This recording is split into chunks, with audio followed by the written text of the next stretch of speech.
and why it is such a great honor for me to have him on the campus. And I introduce Dr. Craig Barrett.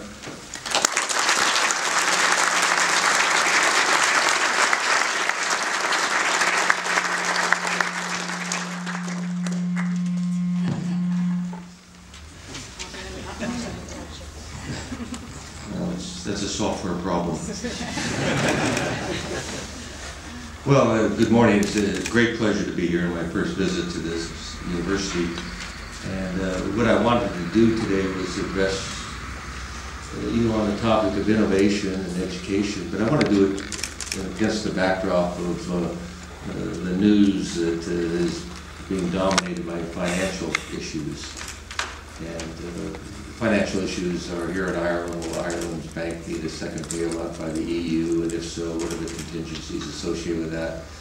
The United States, our Federal Reserve Bank has announced a proposal to basically print 600 billion new US dollars to effectively devalue the dollar and make US goods cheaper abroad and increase exports. And amidst all of this topic, it's hard to get anyone in the governments to focus on what I think are really the important issues of the future. We clearly have demonstrated both in Ireland and both the United States and in Spain and many other countries that unbridled investment in real estate is not a sound economic strategy for growth in the 21st century.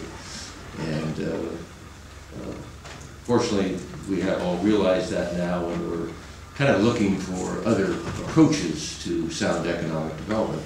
And along those lines, in 2005 in the United States, there's an advisory group to the government, and that's called the National Academy of Science, Engineering, and Institute of Medicine, who are chartered to advise the government on issues of science and engineering and such. And in 2005, they were asked by members of Congress to prepare a report on the challenges to the United States in terms of its competitiveness going forward.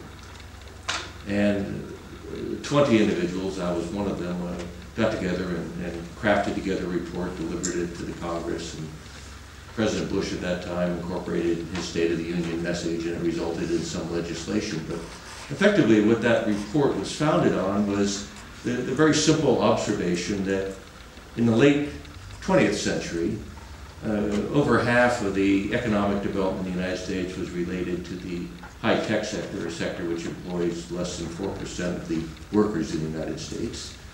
And all of the productivity experienced in the U.S. in terms of its workforce productivity or industrial productivity was related to the high-tech sector. And so the issue was, high-tech seems important.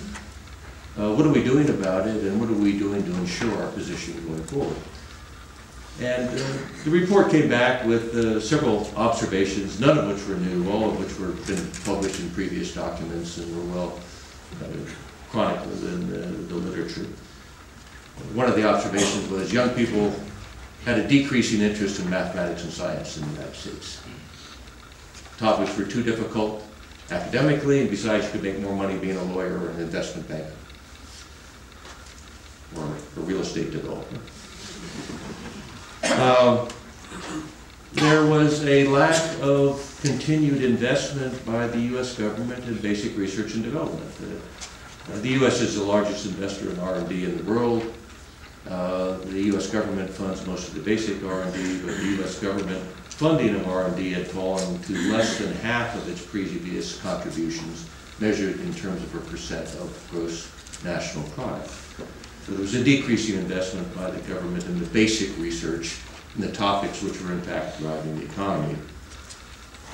Another observation was there's a decrease in the number of engineering students in the United States, at least in the number of U.S. national engineering graduates. And most of you probably know, if you go to a U.S. university today and you look at the graduate schools of engineering, approximately 60% of the participants are foreign nationals.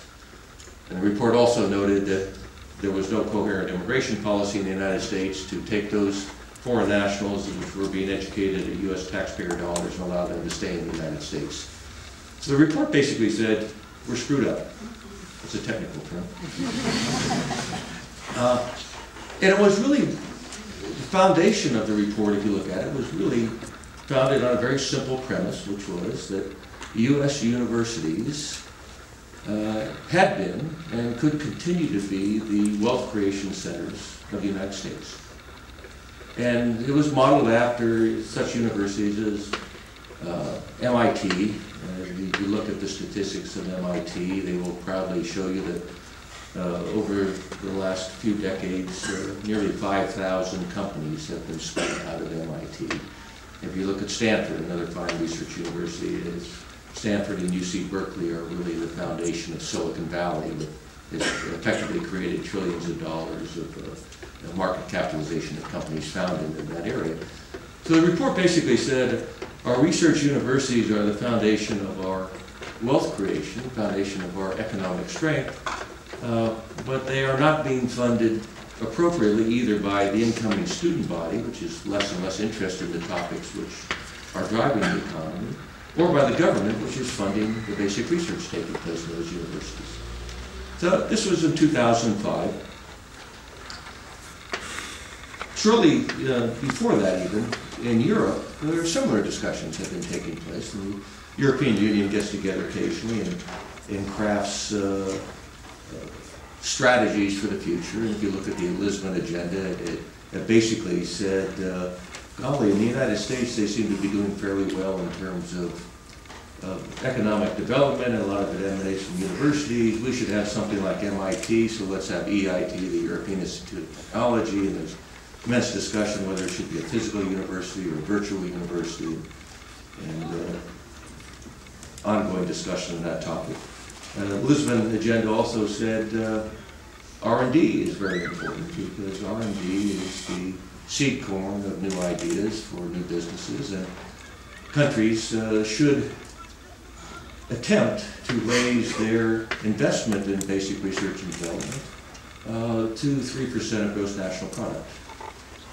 And to some degree, the European Union at that time was looking at a few star countries around the world. Israel, which invests about 5% of GDP into R&D. Israel, one of the interesting facts about Israel is a hub of innovation. It's a hub of new company development.